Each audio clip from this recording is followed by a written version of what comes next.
Hi, I'm Ace, your tutor at UScore Academy. Let's learn factors and multiples together, step by step. A factor is a number that divides evenly into another number with nothing left over. The factors of 12 are 1, 2, 3, 4, 6, and 12. Each of these makes equal rows in an array of 12. Factors come in pairs that multiply to the number. 1 times 12, 2 times 6, and 3 times 4 all equal 12. Finding pairs helps you list every factor without missing any. A multiple is what you get when you skip count by a number. The multiples of 3 are 3, 6, 9, 12, 15, and so on.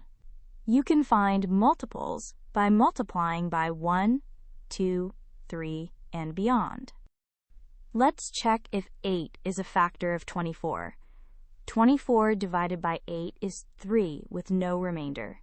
Since it divides evenly, 8 is a factor of 24, and 24 is a multiple of 8.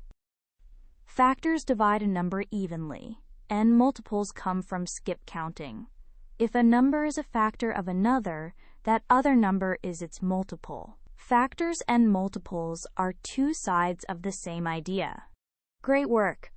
Keep practicing with Ace at UScoreAcademy.com for free lessons, worked examples, and practice.